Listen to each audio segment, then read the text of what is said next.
For joining us for this week's community conversation following the presentation of Sarah Bronin last week, which was our kickoff lecture for the series.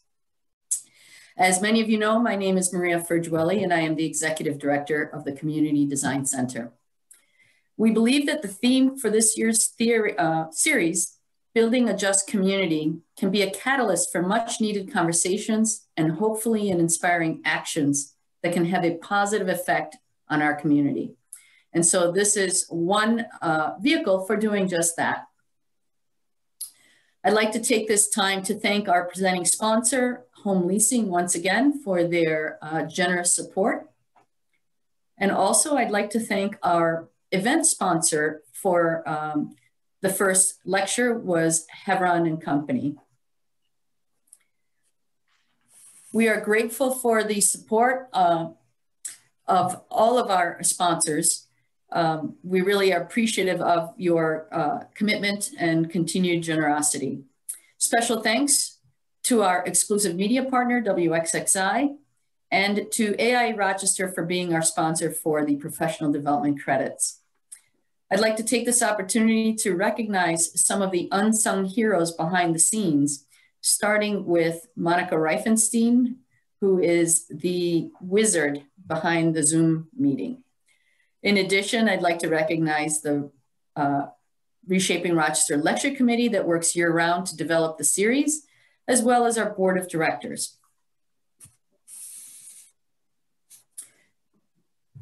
At this time, I'd like to tell you a little bit about our Circle of Friends.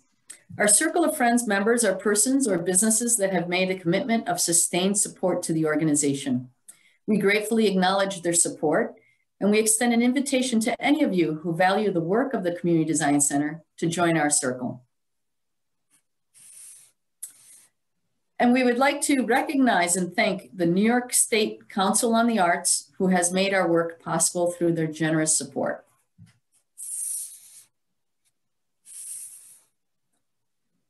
At this time, I am pleased that we're able to have Jill Wiedrick and Kevin Kelly join us today. Thank you so much for taking time out of your busy days.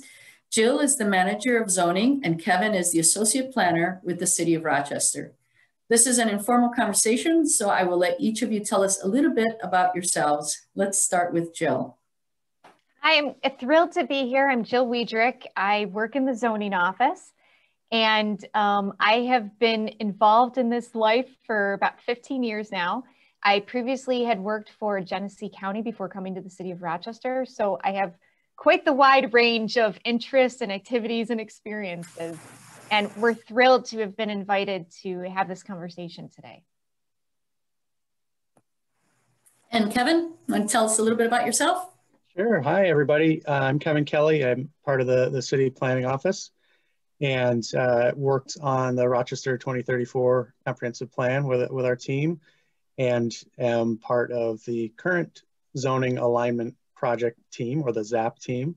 And also a quick shout out to, I see Elizabeth Murphy and Johanna Brennan are our colleagues and are joining us on the Zoom. They're part of the ZAP team as well. So we have obviously the zoning folks and folks in the planning office, and Johanna's from the law office participating on the team. So multiple sort of perspectives, and also prior to working for the city, I worked for several years as a planning consultant, having worked on over a dozen comprehensive plans and some zoning codes as well. So we're really excited to talk more with folks about this project. We've done a little bit of engagement, but more is coming, and we really think that this conversation today is going to add to the overall effort to hear from the community what's important to you, and sort of get into the weeds a little bit about some exciting things and some challenging things. So this would be great. That sounds great, Kevin. I know that as we were speaking earlier, that zoning sometimes takes a bit of a hit. People don't always fully understand what zoning is and how it impacts them. So I know that you have a short presentation that'll kind of maybe set the stage for us, and then we'll get engaged with some conversation. The Participants are welcome to just submit their questions to the Q&A button at the bottom of your screen, and then hopefully we'll try to get through as many of those as possible a little further along in the program. So take it away. So to start this presentation, I just want everyone to know that if you go to rochesterzap.com, all the information that we're talking about today will be there. So you can check that out. You can comment on the zoning code, what you think needs to be in it. All the information, all the updates will be located at that website. So obviously one of the big themes that we're tackling for the zoning alignment project is equity. I'm going to give you a broad overview of the zoning alignment project. As many of you know, we have a fantastic comprehensive plan to base our zoning alignment project on, and that's Rochester 2034. And I'm going to brag for Kevin, it's award-winning. And it makes our job as zoners that much easier to have an excellent comprehensive plan to base our update on. The last full update of the zoning code and map was in 2003. And I think everybody here can agree that we as people have changed in the last 17 years, so our zoning code should change as well. So that's part of the driving force, is making sure that the zoning regulations are really keeping pace with where we want to be by the time we reach 2034. We anticipate that this is going to be a 2-year process, and that's largely to accommodate community engagement. It's critical that we have as much participation in this zoning code update as possible. Without that, it's not the best zoning code it can be. So from Rochester 24, the policy principle, equity. We'll promote equity, inclusion, and environmental justice by working to reduce disparities, extend community benefits, ensure access to housing, and include traditionally underrepresented populations. Again, this is one of the driving forces in the zoning code update.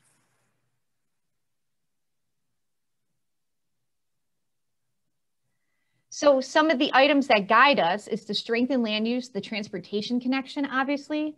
We want to promote gentle density. So we want to increase density, but do it in a manner that's appropriate. We're also going to be including elements of a form-based code, which very much the city of Rochester has a hybrid code right now. If you think of Center City District, that's probably the closest thing possible that we have to a pure form-based code.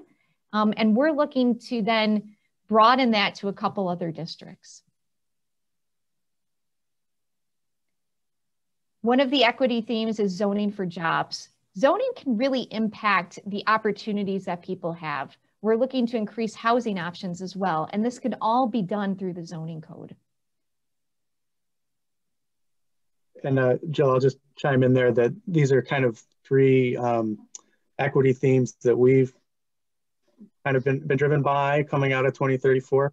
And as it relates to Sarah Bronin's presentation last week, which was great, and had the chance to tune into, I think there's some overlap there that you'll see today, and we're happy to get into discussion with folks about their impressions of that and what they would like to see. So this just gives some more detail into those sort of 3 different themes of equity that we're looking at.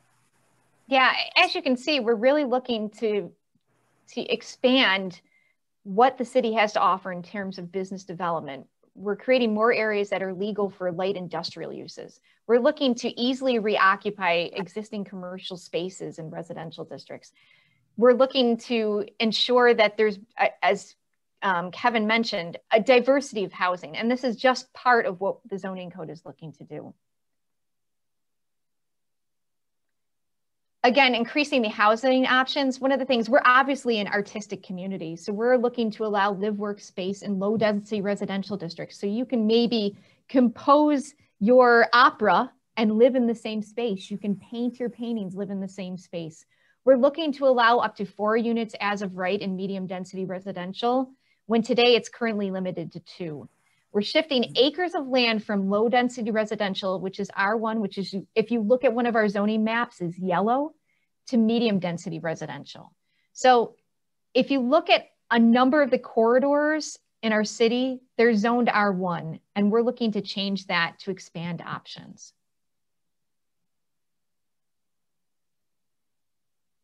We're also looking to connect people to opportunity. So more area will be committed to mixed use districts, districts that allow job producing development, and commercial industrial buildings within residential areas. We're going to allow easier reoccupation of that. So these three concepts really speak to ensuring that there's more equity.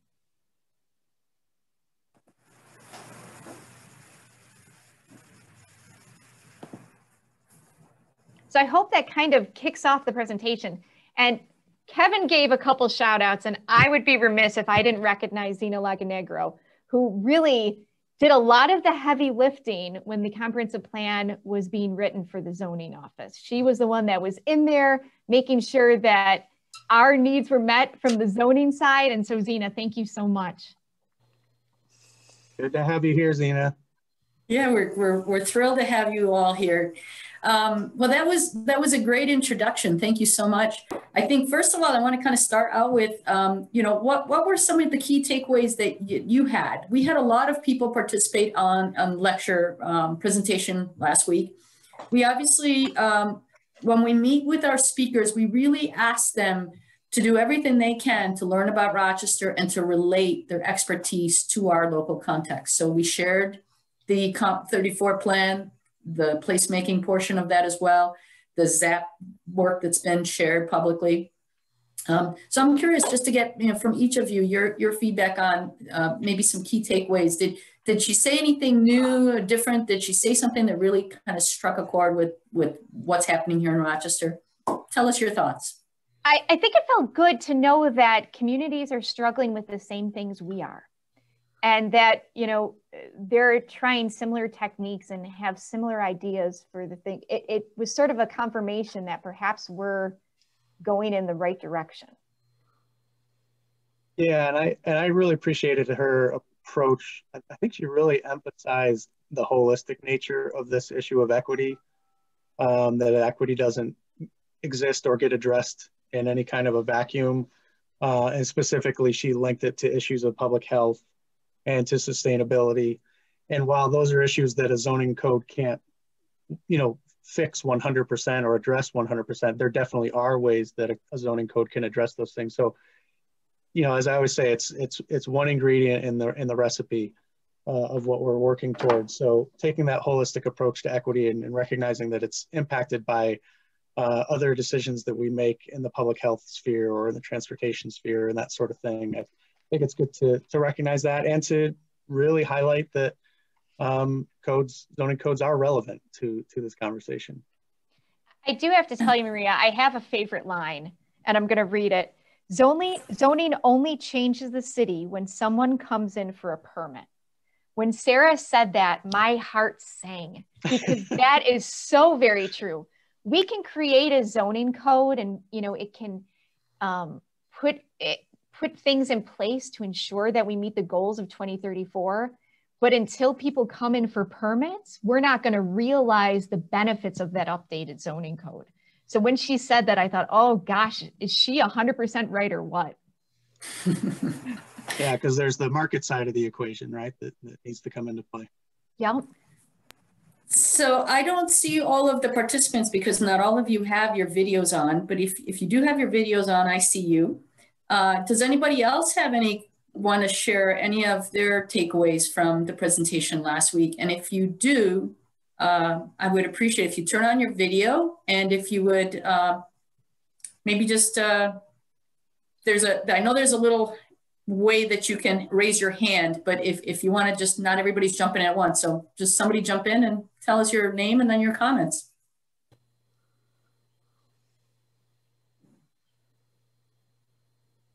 Well, I thought some of the, you know, obviously we had a lot of conversation around parking minimums. There was some conversation about allowing, you know, whether or not the code was designed to allow for tiny homes, which is certainly an issue that we are, you know, that's of critical importance here. I found one of the things that she said were, in the work that we do here at the Community Design Center in placemaking, you know, there's this intimate connection with transportation and with our system of roadways. So we understand that the more car-centric an environment is, the less pedestrian-friendly it is, just by default. So in urban places, we want to promote walkability. And that's walkability isn't always appropriate everywhere, but certainly in urban places, we want to do things that will slow down the traffic, maintain the roadways in a narrow fashion so that's easier for people to navigate on foot or on bike. But this whole conversation about the parking, when she said, if we provide ample, free or very affordable parking, people are going to use it. So in many ways, we're going to, you know, it's no mystery why parking lots are full all over town when we have free or very inexpensive parking. And then I find that our road engineers and people that look at the land use often look at, say, well, we're going to base it on the need. So we see our parking lots full. So obviously we can't get rid of that parking lot, or we can't reduce parking because we have all these lots are full. So we've seen other cities do tremendous things with reducing the amount of asphalt that's dedicated to automobile infrastructure, parking, et cetera. Do you see an opportunity for us to, in our urban center, to carve away some of that asphalt and dedicate it to better uses? I think absolutely. In many ways, the zoning code that was adopted in 2003 sort of set the tone for that. And I hate to use the term, but I'm going to, it did a little bit test driving on not having a parking requirement. And so in Center City, there is no parking requirement. So you can establish something and you don't have to worry about, okay, how am I going to make sure that I'm meeting that parking requirement? So it's very much then driven by the consumer, right? If they, however they get to your location, they make that happen. And so I think there's an opportunity. What we need to make sure that we're doing is balancing, because we're in this odd spot where there still is a high reliance on automobiles. But there are enough people that want to walk and explore different modes of transportation. And we see that every day. I like to take the bus to work as much as I can. So we have to strike that balance. And I think the things that we have considered in the comprehensive plan and the direction that we'd like to go in the zoning code update will hopefully accomplish that. Yeah, I think part of that, striking that balance is mostly getting out of the business of telling businesses how many parking spaces they need to survive or is appropriate for their business. And so as put forth in the comprehensive plan, you know, we're going to dramatically reduce the instances where the city has anything to do with saying how many parking spaces you need to have. And certainly we currently have some parking maximums, and we're going to retain those parking maximums, because that's another important part of the equation too. You don't just say, we're not going to tell you how many parking spaces, but you also have to say there is such a thing as too many parking spaces. So that will be part of the conversation as well. And Maria, one of the things that I think is important to note is that, you know, we talk about all these concepts and ideas, and Rochester 2034 was adopted by our council in November of 2019. The zoning code update will have to go through a similar process. And so these are things we're proposing and we're hoping, but they don't become law until council actually approves it. Well, the other thing is, you know, Hartford, there were a lot of similarities between Hartford and Rochester regarding population size. My understanding is their cities, as far as footprint, is smaller. It's a smaller area, so it's more compact. And certainly their location in the region, they have access to multiple transit options. They have, you know, the rail, et cetera. So it's hard for us to make a case for multimodal travel when there aren't options currently available, or there are limited options currently available. So we're really looking forward to the RTS, the new design of routes and times for the RTS system that was delayed because of COVID. So it'd be really interesting to see how that impacts people being able to leave their cars behind and go places using the bus. Certainly Rochester has been making strides in creating a bike lane network, not fully connected, and we always advocate for a system really doesn't work if it's not connected. But, you know, we continue to strive towards that. So hopefully as we start to have more options, we can then kind of balance that with taking some of that asphalt away. Mary, do you have a question? Yes. I rather find this pretty prejudicial against older people or people with underlying conditions. And I'm wondering if this is the attitude of the city on I think we really kind of were jolted in how the older people, the underlying conditions were handled with the vaccine here. They're still looking. Older people are still looking for vaccines. Where is the plan for people who can't walk to a bus stop? For people who need a car to get around? Why are they left out? Well, Mary, we're definitely, there's no intention to leave anybody out. It's just to make sure that we're accommodating all modes of transportation. So we want to be sure that there's an opportunity. If someone wants to drive, they're able to do that. If they want to take a bus, they want to walk, they want to bike.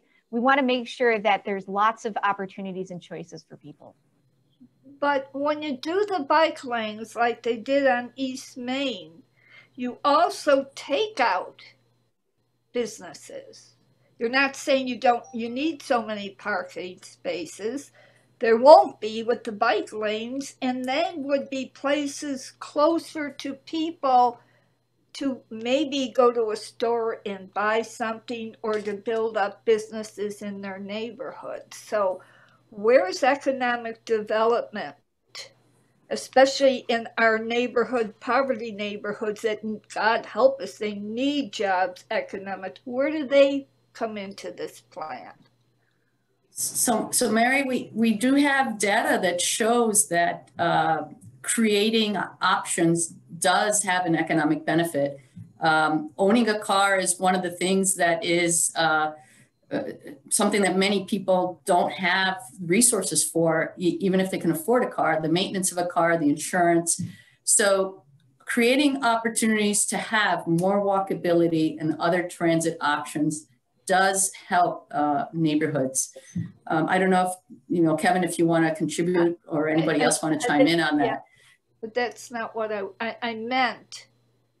East Main, a lot of people down there wanted to see business development for their neighborhood.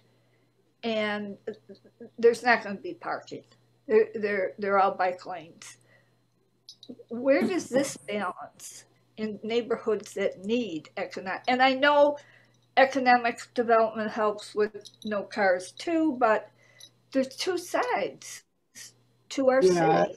I think we have to be careful to not phrase it as a either or a dichotomy, or it's this or that. It's a blend, and it's about choices. And I think most, if not all, the businesses on East Main Street, I don't imagine that there's anybody that needs to drive, which is the majority of our community, the greater Rochester community, not just the city.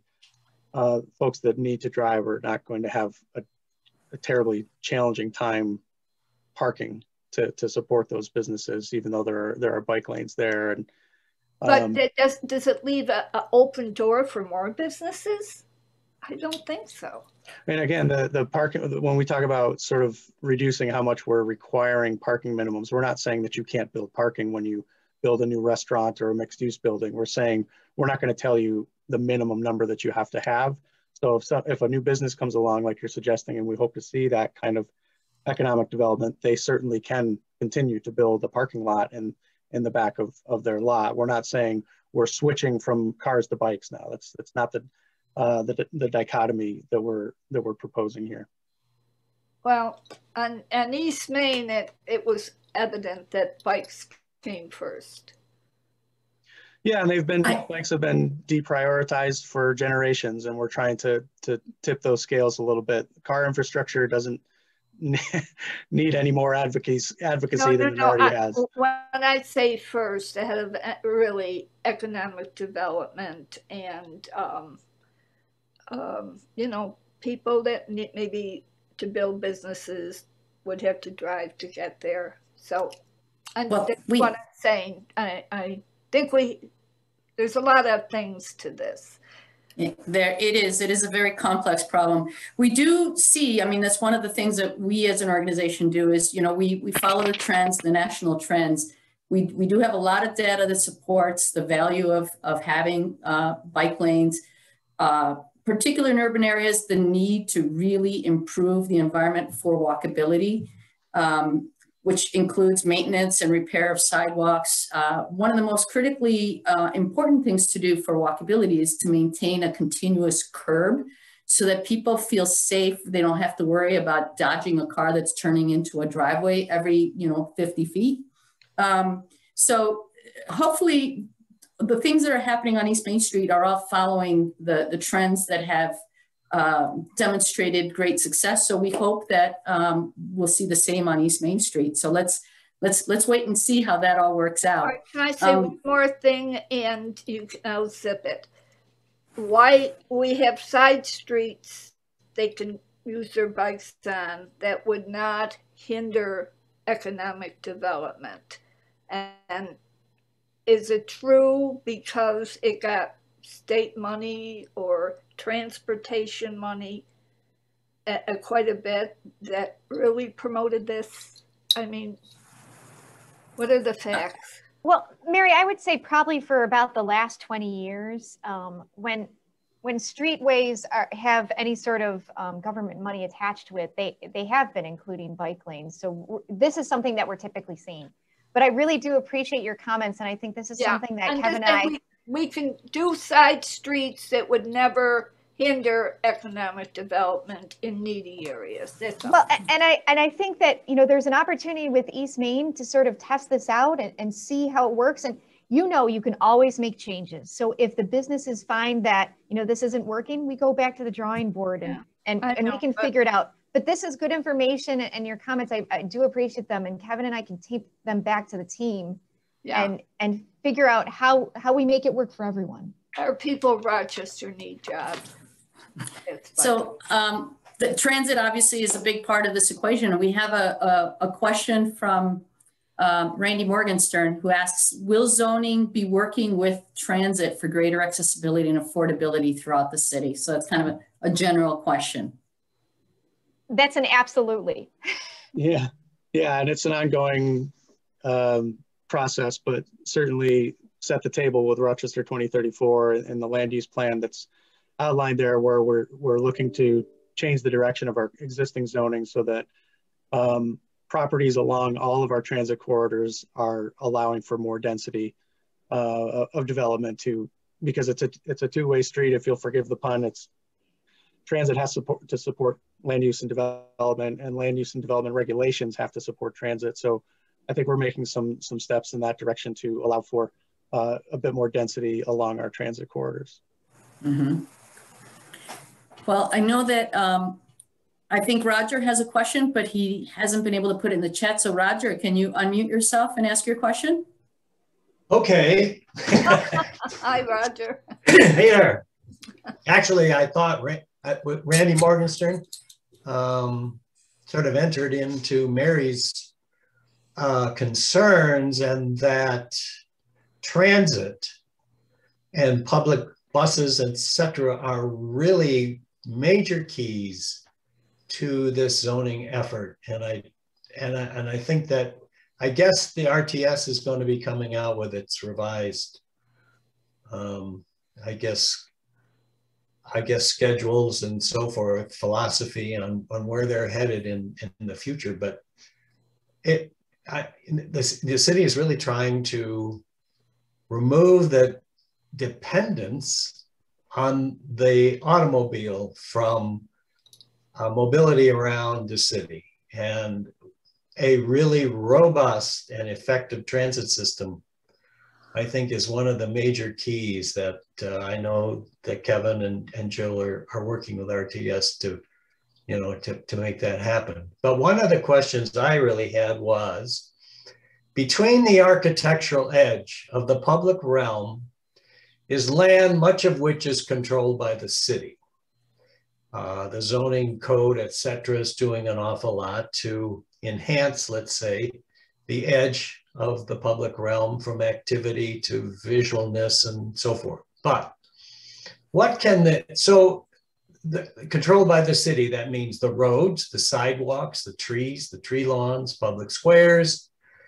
So how can zoning, or does this particular effort from your part, enhance these spaces over time by advocating for, let's say, more trees, or advocating for lane width narrowing, or just in general, the city-controlled aspect of the public realm? So Roger, I think that's a great question. Unfortunately, I wish zoning controlled a little bit more, that we had our hands in a little bit more. It doesn't. The right-of-way is controlled by our colleagues in the Department of Environmental Services. But noting that and noting how, you know, the general public, and when they look at things, they just see the city. They don't see things that are regulated by zoning, things that are regulated by DES. And so noting that, and to potentially make it easier for developers and for the public, we're exploring a unified development code that would bring all those pieces together to say, okay, well, you know, this, and this is how this functions, this is what's required to move forward. So it's a really good point about how do we have the impact on the streets to ensure that they fit in with the rest of the development and the good things that perhaps the zoning code is doing. We want to make sure that our regulations for streets and the public right of way are doing that same thing. Kevin, did you want to add anything on to that? Yeah, I guess in a tangible sense, and you know, this hasn't been finalized by any stretch, because we're still in the process of figuring out and want to hear from the community about it. But in a tangible sense, Roger, the way that a code might address that is through what we call our street typologies that were developed as part of the Comprehensive Access and Mobility Plan that came out of the Department of Environmental Services. So that's already in place. We're trying to explore ways to give that a little bit more teeth. I don't know exactly what that looks like, but that's a conversation that we're having, so that the street typologies give recommendations for the cross section of the street and the elements that should be there and that sort of thing. So, you know, if that's, I would say to this group, if that's a really important thing to you, when it comes time to have these more formal input opportunities or workshops and such, that I would, you know, suggest that you bring up those street typologies and how can we as a city, not just the zoning code, but as a city, give more teeth to those recommendations about how different streets should be designed. And Kevin, I think you bring up a good point, is that, you know, the zoning code is for everyone and applies to everyone in the city, right? And in city government. And so the same thing with our regulations for the public right of way. And so one of the other pushes is to make sure that everybody understands how the zoning code applies to them, how our subdivision regulations, how our street regulations apply to them, so that it's a full court press to make sure that we're meeting the goals of Rochester 2034. You know, one of the things that's it's sort of simple, I guess, that can really enhance the public realm aspect of cities, of the city, is, as you know, I'm a big proponent of street trees. And I find a tremendous, although there is some progress in planting street trees where let's say an older tree has been removed or whatever, but just the effort for the city to, to plant new trees in areas that can easily have them, I think would be a great thing. I don't know from a zoning standpoint what can be done to do that, but certainly an effort by the city to really enhance their street tree program would be great. Anyway. Roger, so I can't have a direct impact on that, but I can sort of have an impact on the landscaping. So keep in mind that we're updating the entire zoning code, and that includes our landscaping section. So we're taking a look at that to see how do we put more green stuff in the city. Yeah, now, interestingly enough, Roger, I was going to comment about trees as well, because whenever we have a community workshop that's dealing with a defined space, oftentimes we see people drawing little green circles along the street in regular intervals. And we take a bit of a knock for, like, the first thing we do is advocate for trees everywhere. But New York City just did an economic study of the impact of how much value these trees add. And it was something insane, like $100,000 per tree. So, you know, oftentimes we kind of say, well, that's an extra step and that's an extra cost. But really, when we go down some of our city streets that have these beautiful tree canopies, it just creates a completely different environment, a completely different sense of place. And that is created by usually this uniform pattern of trees, but also specific types of trees that aren't usually being used right now for a variety of reasons. So kind of having more careful consideration of how to create that environment and using the appropriate materials, I think is important. And it does bear fruit as far as real estate values go, and more importantly, in how people use those spaces, because they tend to be more comfortable. They're in the shade from the blazing sun, or they're sheltered from the rain or the wind, et cetera. So they do add tremendous value. So next time someone knocks me for drawing my little green circle on the map, I'm going to give them that bit of information. No, I say more trees, more trees. I'm curious, there was a lot to unpack from the presentation, so I'm curious to move on to another conversation that I'm sure can be very robust, is this whole notion of allowing ADUs, which is accessory dwelling units, allowing for people to build small additions to their current structures, or converting spaces like garages to other uses. So where do you guys stand on that right now? What does the current code allow? And do you foresee that this may be allowed in the revised code? So currently, if you look at a zoning map, much of the city is zoned R1, which is our most regulated district. It doesn't allow for two families.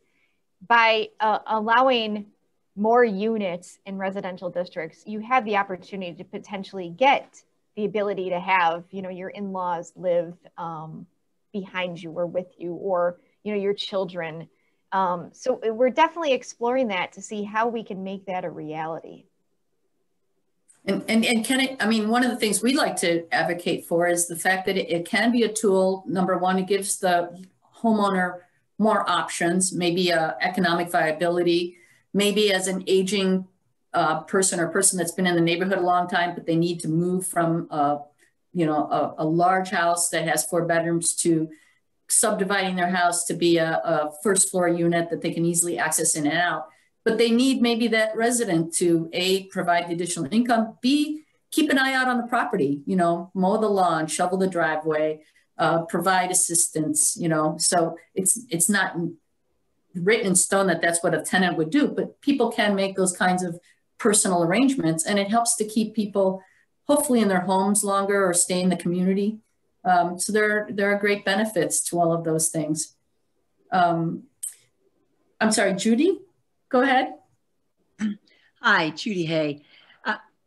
I think it's a hard piece to really look at this equity around housing, and I really appreciate, the struggle that we're going through as a city. I come from the Southeast area, where it's a prime place for people to want to invest in, particularly developers. And we've seen the proliferation of single family homes being cut up into apartments. And so it moves from home ownership to rental, particularly because we're in an area near the university where we have a lot of students, and that's not the case with the whole city. There are other places that really, I understand the need for equity of some, it would help in some family systems to be able to convert a garage for an elderly parent, or for their Now, now they're out of the home young adult who still needs to be in the house, you know, so they convert the garage for that. You know, and that's an important piece. In our area, however, it's problematic because what happens, it's a developer who will convert the garage or take the single family and put into student housing. So for us in the Southeast where we are with, you know, and you can look at Upper Mount Hope as one of those places, what's happened in the South Wedge, it's starting to move to Swilberg. So become less single family stability and more developer with really the look toward the university of more student housing. So how do you in the zoning plan for that? Because in our area it becomes less stable and more developer as opposed to building equity for a family system and making the life of a family better. So how in this zoning do you balance that, since the city is really very different and we do have the universities where people want to live here, students in particular? Kevin, we've talked about this a lot, haven't we? We sure have. Yeah. It's a difficult one. It's a very difficult one. You know, we talk about wanting to increase housing options, and that includes, so I don't want people to think that we're saying, oh, the heck with single family. Single family still is important, right? But there's also, it's important to have housing options so that we continue to have diversity in the city, right? Now, I always joke with people that I would move back with my parents in a heartbeat. But sometimes the issue is also building code. So it's not always just zoning code that has an impact, it's also building code. And one of the things we're looking to do with the updated zoning code is have a little bit more,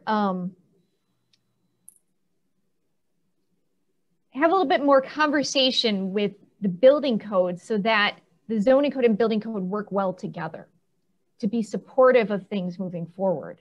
But the conversation about accessory dwelling units is a hard one. And I'm not convinced we've completely resolved it yet as to how to allow it. We're exploring a couple different things. You know, is there a means to limit it to only owner occupied? What does that look like?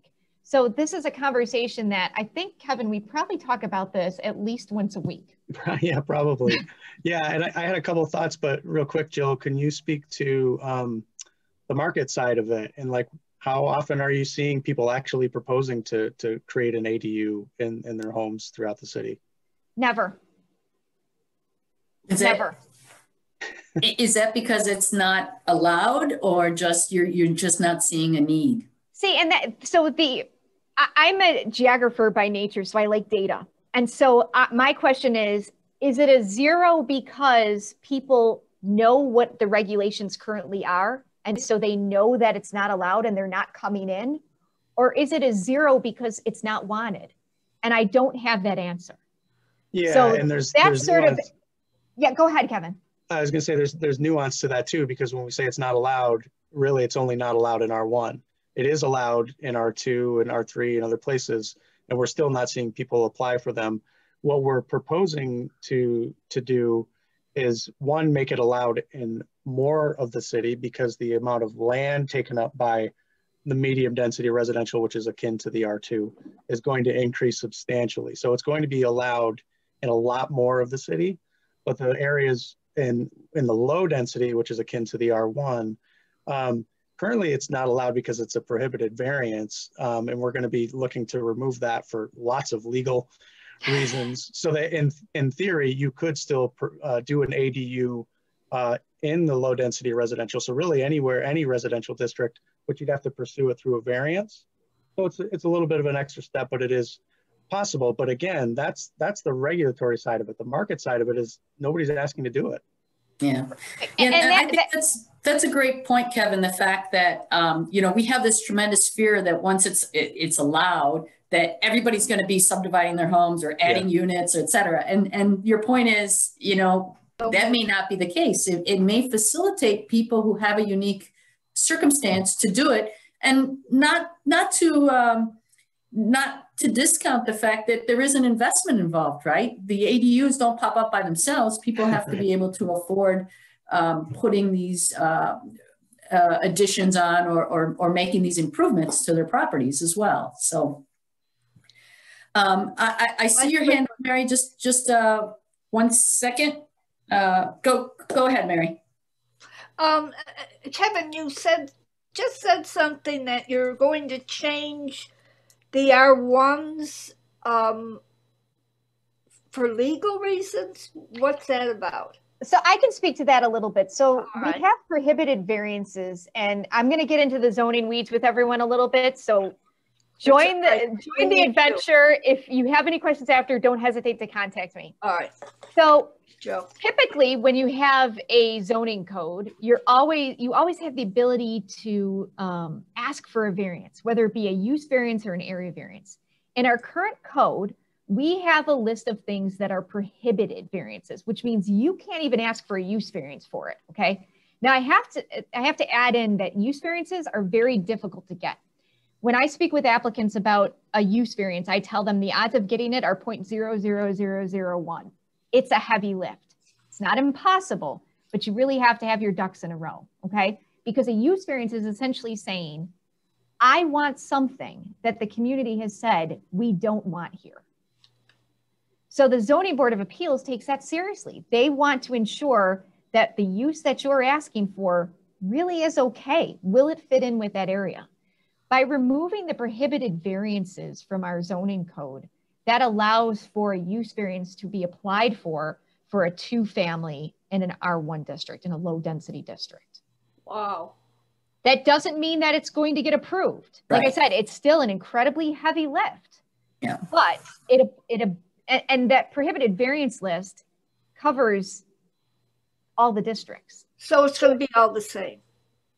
Yeah. And whoever comes in with a variance, there's not going to be any R1, R2, blah, blah, blah. You come in with the variance and you guys decide, and it will be. So it's a Zoning Board of Appeals always. So remember, it's never staff that's making these decisions. It's always going to a land use board. And that's the opportunity for public feedback. What's the reasoning behind that? Why? The reasoning behind getting rid of prohibited variances? Yeah, getting rid of R1, R2s, and which it's not. No, we're always going to have, there will always be divisions of residential districts. So now they're called R1, R2, R3.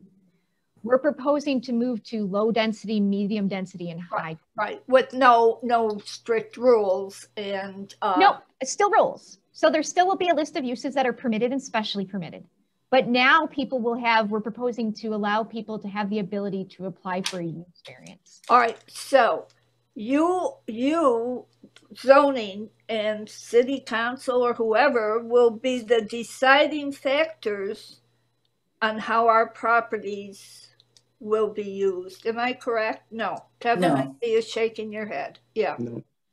So when you say deciding, I guess unpack that a little bit for me. Well, all right. Let me. Well, I bought my house and I looked for an R1. I like single family. I like whatever. And people work up the ladder in life to get R2, and I had the opportunities to do that. And I find myself, I'm very lucky. And a lot of people in our city do not have those opportunities, but that's another thing. So now I bought it and I'm being told, no, you bought what you bought for. We're going to change that. Correct, Kevin? So no, I wouldn't characterize it that way. No. Yeah, it's not. When we say that we're going to allow for use variances, that's just giving someone the ability to go before a board and request it. That doesn't mean they're going to get it. But even if, even do that now. Even if they can do that, the important thing to consider is that, these designated character areas, low density, medium density, high density, are, they kind of preserve the character of a space in regards to, it really doesn't matter that much if there's a structure that's 2 stories high with a pitched roof. if that's 2 apartments or a single family home. The character is the same. There are other impacts. There's impacts of there's 2 units, people are concerned about the extra car on the street or whatever. But generally, the neighborhood doesn't look different, shouldn't look much different. It does, and it is different. It is different. And where I think we're at all fault is we do not give everybody the same opportunity I had, and a lot of here had, to get the houses we have. Because going back to East Main, little jobs and a poor school system. That's what we should be working on, not taking away. And those are, go on, Kevin. I was just going to say, those are, you know, economic issues and education issues, and they're all related. But I just want to make sure we're, you know, there's lots of other folks that have some questions and other topics they want to bring up, and we're getting close to one. Right, I want to make sure I'll talk to you later about, because I'm still not clear. It's okay. Yeah, we can chat, Mary. But we do want to, and Kevin, I think this is a great point to share with everybody. You do have, you will maintain these designations for residential. You are changing some designation to on the transit corridors to allow for mixed use. So maybe you can share with us a little bit what those changes are and give us some information of what that might look like. Yeah, I mean, I guess it's best shown with a map. And I think we'll do that when we get into the mapping workshops later on in the process to show sort of the, you know, what we have existing and what we're proposing. But the best way to figure it out is to look at the placemaking plan right now that's part of Rochester 2034 to see what the different designations are along those corridors. But I think the biggest change is that more of our transit corridors are going to be medium density residential or higher density, and hardly any of the transit corridors will be the lowest density district with residential. And the other big change is moving a decent amount of the city from that most restrictive, and some would say exclusionary district to a medium density residential designation or higher. And really what that means is in the medium density is allowing for 2 to 4 unit homes as of right in more of the city. That's going to be one of the most substantial changes in terms of land use. Okay. Question. Oops. And so the other thing that we're coming to the end of our program. So I just want to say we had a brief conversation about, you know, zoning is not just for urban places. Obviously, zoning applies to land use everywhere.